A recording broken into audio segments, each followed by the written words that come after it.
അത്രയ്ക്ക് ആഗ്രഹമുള്ളവരാണെങ്കിൽ ഇന്റർവ്യൂ മൊത്തം ഇരുന്ന് കണ്ടോട്ടെ. അല്ലാതെ ഒരു ഇൻസ്റ്റന്റ് മറുപടി നമ്മൾ കൊടുക്കരുതല്ലേ. ഇപ്പം താങ്കളുടെ സിനിമാ ജീവിതത്തിലേക്ക് നമ്മളൊന്ന് മടങ്ങിയെത്തുകയാണെങ്കിൽ 2002 നമ്മളിൽ തുടങ്ങിയ ഒരു ജീവിതമാണ്, ഒരു കോളേജ് ലൈഫിൽ ആരംഭിച്ച ഒരു ജീവിതമാണ്. അന്ന് സിനിമയെ സീരിയസ് ആയിട്ട് കാണുന്ന ഒരാൾ സിനിമയിലേക്ക് എത്തിപ്പെടുവാൻ നിരവധി പ്രതിസന്ധികൾ തീർന്നു. ഇപ്പോൾ താങ്കൾക്ക് കിട്ടിയ ഒരു അവസരം പോലെ എല്ലാവർക്കും കിട്ടണമെന്നില്ല. പലർക്കും പല രീതിയിൽ അവർ ആ സിനിമയുമായി ചേർന്ന് നിന്നിട്ടാണ് വരുന്നത്. പക്ഷേ ഇന്നത്തെ സാഹചര്യം നോക്കും, സിനിമയിൽ ചേരണമെന്ന് ആഗ്രഹിക്കുന്ന ഒരാൾ ഏറ്റവും കൂടുതൽ ആഗ്രഹിക്കുന്ന ഒരു സെലിബ്രിറ്റി മോഡായിരിക്കുമല്ലോ. അതിന്ന് വളരെ ഈസി ആയിട്ട് കിട്ടുകയാണ്. ഇപ്പോൾ ഒരു യൂട്യൂബ് ചാനലിലൂടെ അല്ലെങ്കിൽ ഈ പറഞ്ഞൊരു ഇൻസ്റ്റാ റീലിലൂടെ വളരെ പെട്ടെന്ന് നമ്മൾ ഓരോരുത്തരും സെലിബ്രിറ്റി ആയിക്കൊണ്ടിരിക്കുകയാണ്. അപ്പോൾ ആ ഒരു മാറ്റം അതിനെ എങ്ങനെയാണ് താങ്കൾ നോക്കിക്കാണുന്നത്? അല്ല, ഇത് ഓരോരുത്തരുടെ ആഗ്രഹം പോലെയാണ്. ഇപ്പം ഞാൻ അഭിനേതാവാകണമെന്ന് ആഗ്രഹിച്ചപ്പോൾ സിനിമയിൽ നിന്ന് കിട്ടുന്ന സൗഭാഗ്യങ്ങളെയോ സിനിമയിൽ നിന്ന് കിട്ടുന്ന ഈ പറയുന്ന പേർക്സ് എന്ന് ഞാൻ ഉദ്ദേശിച്ച അത് പ്രതീക്ഷിച്ചിട്ടല്ല ഞാൻ അഭിനേതാവാകുന്നത്. എനിക്ക് സിനിമയിൽ നിന്ന് വലിയ പൈസ ഉണ്ടാക്കണം, വലിയ കാറുകൾ വാങ്ങിക്കണം, വലിയ വീടുകൾ ഉണ്ടാക്കണം, വലിയ പണക്കാരനാവണം, ഇഷ്ടം പോലെ ചിലവഴിക്കണം എന്നുള്ള ആഗ്രഹത്തിലല്ല ഞാൻ സിനിമ നടനായത്. ഞാൻ സിനിമയിൽ സിനിമ നടനാവുന്നത് എനിക്ക് അഭിനയിക്കാനുള്ള ഇഷ്ടം കൊണ്ടാണ്, ആക്ട് ചെയ്യാനുള്ള ഇഷ്ടം. അപ്പോൾ ആദ്യമൊക്കെ സിനിമയിലാവുന്നത് ആൾക്കാർ തിരിച്ചറിയാനും സുഹൃത്തുക്കളുടെ മുമ്പിൽ ഒരു സ്പെഷ്യൽ സ്ഥാനം കിട്ടാനും വേണ്ടിയിട്ടാണ് നമ്മൾ തുടങ്ങുന്ന സമയത്ത്. അപ്പോൾ അന്ന് കൃത്യമായ ഓറിയൻറ്റേഷനോ കൃത്യമായ പ്ലാനുകളോ എൻ്റെ മനസ്സിലില്ല. കിട്ടുന്ന സിനിമയിലെല്ലാം പോയി മുഖം കാണിക്കും, ഇവിടെ ഞാൻ ആ സിനിമയിലുണ്ട്, ഈ സിനിമയിലുണ്ടെന്ന് പറയാനുള്ള. അവിടുന്ന് അങ്ങോട്ട് എനിക്ക് അച്ഛനുറങ്ങാത്ത വീടെന്ന് പറഞ്ഞ സിനിമ ചെയ്തു കഴിഞ്ഞപ്പോഴാണ് ഒരു നല്ല ആക്ടർ ആയിക്കഴിഞ്ഞാൽ ഉണ്ടാകുന്ന ഒരു സന്തോഷത്തെപ്പറ്റി ഞാൻ തിരിച്ചറിയുന്നത്. നല്ല ആക്ടറാണ് എന്ന് പറയുന്നത് കേൾക്കുമ്പോൾ നമുക്ക് കിട്ടുന്ന ഒരു ആത്മാഭിമാനമുണ്ട്. അപ്പം ആ കിക്കാണ് എനിക്ക് സിനിമ എന്ന് പറയുമ്പോൾ തോന്നുന്നൊരു കാര്യം. അപ്പം ആ കിക്ക് കിട്ടാൻ വേണ്ടിയിട്ടുള്ള ശ്രമങ്ങളായിരുന്നു. നല്ല വേഷങ്ങൾ, പക്ഷേ അതെങ്ങനെ ഉണ്ടാക്കും, എങ്ങനെ കിട്ടും എന്നുള്ളതിനെ പറ്റി എനിക്കറിയത്തില്ല. റൂട്ട് നമുക്കറിയത്തില്ല, നമ്മൾ സിനിമയുടെ ഭാഗമല്ലല്ലോ. ഇപ്പം എൻ്റെ മക്കൾക്ക് കുറച്ചും കൂടെ കൃത്യമായിട്ട് എനിക്ക് ഗൈഡ് ചെയ്ത് കൊടുക്കാൻ പറ്റും. എടാ നീ ഇന്നതൊക്കെ ചെയ്യണം, ഇങ്ങനെയൊക്കെ ചെയ്യണം. മറ്റേന്ന് പറഞ്ഞാൽ പോയി ചാൻസ് കണ്ടുക എന്നുള്ളതിനപ്പുറത്തേക്ക്. അപ്പോൾ ചാൻസ് തെണ്ടാനും നമുക്ക് പല ലിമിറ്റേഷൻസ് ഉണ്ട്. അപ്പോൾ നല്ല ആക്ടറായി മാറാനുള്ള യാത്രയിലാണ് ഞാൻ ഈ പറയുന്ന എബ്രിഡ് ഷൈനോട് ഞാൻ ഏറെ കടപ്പെട്ടിട്ടുള്ളത്. ഞാൻ എബ്രിഡ് ഷൈൻ്റെ ആക്ഷൻ ഹീറോ ബിജുവിൽ അഭിനയിക്കും. അതിന് ശേഷമാണ് എനിക്കൊരു ഒരു ചേഞ്ച് ഉണ്ടായതെന്ന് ഞാൻ പറയും. അപ്പോൾ എല്ലാവരും കരിയർ ചേഞ്ച്, ആ ക്യാരക്ടർ ക്ലിക്കായതുകൊണ്ടുണ്ടായ കരിയർ ചേഞ്ചിനെ പറ്റിയാണ് ചിന്തിക്കുന്നത്. ഞാൻ ചിന്തിക്കുന്നത് അങ്ങനെയല്ല. ഞാൻ പറയുന്നത് എൻ്റെ ആക്ടിങ് രീതികളിൽ ഞാൻ ആക്ടിങ്ങിനെ കുറച്ചും കൂടെ എക്സ്പ്ലോർ ചെയ്യുന്നതും കുറച്ചുകൂടെ മനസ്സിലാക്കുന്നതും ആക്ഷൻ ഹീറോ ബിജു ചെയ്തിട്ട് അതിൻ്റെ റിസൾട്ട് കണ്ടതിന് ശേഷമാണ്. ആക്ഷൻ ഹീറോ ബിജു ചെയ്യുന്ന സമയത്ത് എനിക്ക് അറിയില്ലായിരുന്നു ഞാൻ എന്താണ് ചെയ്യുന്നതെന്നുള്ളത്. ഞാനിത് പോസ്റ്റ് പ്രൊഡക്ഷൻ സമയത്ത്, ഡബ്ബിങ്ങിൻ്റെ സമയത്ത് ഞാനിത് കണ്ടപ്പോഴാണ് എനിക്ക് ഇങ്ങനെയൊക്കെ ചെയ്യാൻ പറ്റുമോ, ഞാൻ എന്തായി ചെയ്തത്, ഞാൻ ഏത് പ്രോസസ്സിലാണ് കടന്നു പോയത് എന്ന് ഞാൻ റീകളക്ട് ചെയ്യുന്നതും ഞാൻ പിന്നീട് എൻ്റെ ആക്ടിങ്ങിൽ അങ്ങനത്തെ കുറേ കാര്യങ്ങൾ ബോധപൂർവം ഉണ്ടാക്കാൻ ശ്രമിച്ചതും ആൾക്കാരെ ഒബ്സർവ് ചെയ്യാൻ നോക്കിയതും ഒക്കെ അതിന് ശേഷമാണ്.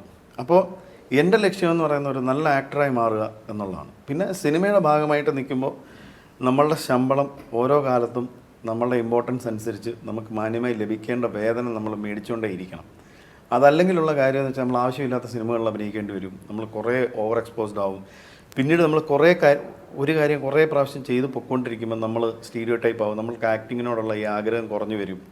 അങ്ങനെയൊക്കെയുള്ള സാഹചര്യങ്ങൾ. അതുകൊണ്ട് അതാ സമയത്ത് നമ്മളുടെ ശമ്പളവും അതിനനുസരിച്ച് മേടിച്ചുകൊണ്ടേ ഇരിക്കണം. അപ്പോൾ നമ്മളെ അത്ര ആവശ്യമുള്ളവർ മാത്രമേ നമ്മളെ ആ സിനിമയിലോട്ട് വിളിക്കത്തുള്ളൂ. അപ്പോഴും ഈ ശമ്പളത്തിന് ആനുപാതികമായിട്ട് എൻ്റെ ജീവിത സൗകര്യങ്ങൾ മാറിയെന്നിരിക്കും. ആത്യന്തികമായി എൻ്റെ ലക്ഷ്യം നല്ലൊരു നടനായി അറിയപ്പെടുക എന്നുള്ളതാണ്. ഇന്നത്തെ കുട്ടികൾക്ക് സെലിബ്രിറ്റി ആവണമെന്നാണ് ആഗ്രഹം എന്നുണ്ടെങ്കിൽ അതിനുള്ള സാധ്യതകളാണ് തുറന്നു വന്നിട്ടുള്ളത്. നല്ല നടനാവാനുള്ള ആഗ്രഹം എന്നുണ്ടെങ്കിൽ ചിലപ്പോൾ അവർക്ക് അത്രയും ലൈക്സും ഷെയറും ഫോളോവേഴ്സും കിട്ടണമെന്നില്ല. പക്ഷേ അവർക്ക് അവരുടെ കഴിവുകൾ രാഗി മിനുക്കി എടുക്കാനുള്ള സാഹചര്യം ഇന്നത്തെ ഇതിലുണ്ട്. ഒരു സ്കില്ല് കാണിക്കാനാണെന്നുണ്ടെങ്കിൽ അതിനുള്ള സാഹചര്യം ഇന്ന് കഴിവുണ്ട്.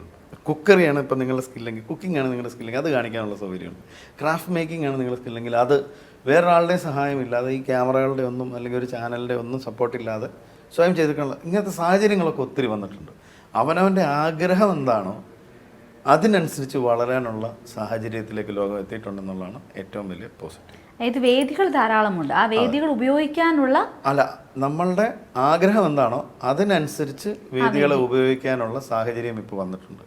അതിൻ്റെ അർത്ഥം ഒരു വലിയ സിനിമാ നടനാകുമെന്നോ വലിയ സൂപ്പർ സ്റ്റാർ ആവുമെന്നോ അല്ല.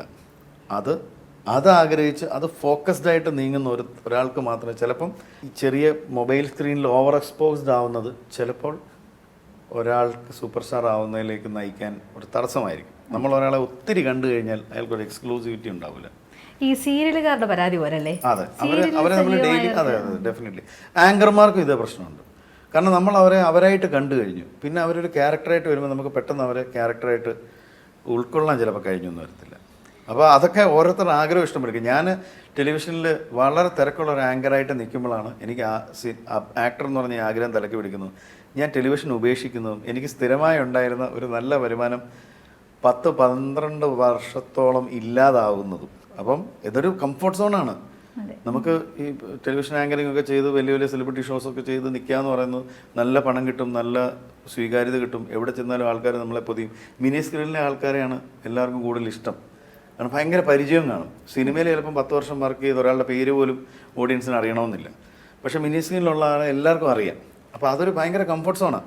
ആ കംഫർട്ട് സോൺ വേണ്ടാന്ന് വെച്ചിട്ടാണ് ഞാൻ പൂർണ്ണമായും സിനിമ എന്നുള്ള ഒരു ആഗ്രഹത്തിലേക്കും അഭിനയം എന്ന് പറയുന്ന ഒരു സ്ഥാനത്തിലേക്ക് ഞാൻ മൈൻഡ് സെറ്റ് ചെയ്തത്. അതെൻ്റെ ആഗ്രഹം അതായതുകൊണ്ടാണ്. അപ്പോൾ അതിനെപ്പറ്റി ഒത്തിരി ചിന്തിച്ചപ്പോഴാണ് ഇങ്ങനെ ഓവർ എക്സ്പോസ്ഡ് ആവുന്നത് എൻ്റെ കരിയറിന്, ഞാൻ ആഗ്രഹിക്കുന്ന കരിയറിന് തടസ്സമാണെന്ന് ഞാൻ തിരിച്ചറിയുന്നത്. അങ്ങനെ ഓരോരുത്തരും ചിന്തിക്കുമ്പോൾ അവർക്ക് മനസ്സിലാവും അവരുടെ ആഗ്രഹത്തിലേക്കുള്ള യാത്രയ്ക്ക് എന്തെല്ലാം ചെയ്യണമെന്നുള്ളത്. ഈ ഒരു സ്റ്റിൽ 24 വർഷം നീണ്ടു നിൽക്കുന്ന സിനിമാ ജീവിതം, ഇപ്പോൾ താങ്കൾ പറയുന്നത് അതിൻ്റെ ആ ഒരു യാത്രയെ ഈ പറഞ്ഞ കംഫർട്ട് സോണുകളെല്ലാം ബ്രേക്ക് ചെയ്തുകൊണ്ട് നടത്തിയ ഒരു യാത്രയാണ്. അപ്പോൾ കൃത്യമായൊരു പഠനം നടത്തിയിട്ടുണ്ടാവുമല്ലോ, ഒരു അഭിനേതാവിനെ കുറിച്ചുള്ളൊരു പഠനം, അല്ലെങ്കിൽ പഠിപ്പിക്കാൻ ആരുമില്ല, അനുഭവങ്ങളിൽ നിന്ന് പഠിക്കുന്നതാണ്. അപ്പം ഇപ്പം പുതിയതായിട്ട് വരുന്ന അഭിനയിക്കണമെന്ന് ആഗ്രഹമുള്ള ഒരു വ്യക്തിക്ക്, ഒരു കുട്ടിക്ക്, അല്ലെങ്കിൽ ഒരു ആർക്കും താങ്കൾ കൊടുക്കുന്ന ഒരു നല്ല ഉപദേശം എന്തായിരിക്കും? അല്ലെങ്കിൽ എന്താണ് താങ്കളുടെ അഭിപ്രായത്തിൽ അഭിനേതാവ്? അതിൻ്റെ എല്ലാം അംശങ്ങൾ ഞാനിപ്പോൾ ഇത്രയും പറഞ്ഞതിനകത്തെല്ലാം ഉണ്ട്. അത്രയ്ക്ക് ആഗ്രഹമുള്ളവരാണെങ്കിൽ ഇന്റർവ്യൂ മൊത്തം ഇരുന്ന് കണ്ടോട്ടെ. അല്ലാതെ ഒരു ഇൻസ്റ്റന്റ് മറുപടി നമ്മൾ കൊടുക്കരുതല്ലേ? അല്ല, അതങ്ങനെ കൊടുക്കാൻ പറ്റുന്ന ക്യാപ്സ്യൂളുകളല്ല ജീവിതാനുഭവങ്ങൾ എന്ന് പറയുന്നത്. അപ്പോൾ മൊത്തം കണ്ടിട്ട് പിന്നെ ആഗ്രഹമുള്ള എന്നെ തേടി പിടിച്ച് എൻ്റെ അടുത്ത് വരട്ടെ, അപ്പോൾ ഞാൻ പറഞ്ഞു കൊടുക്കാന്നല്ലേ.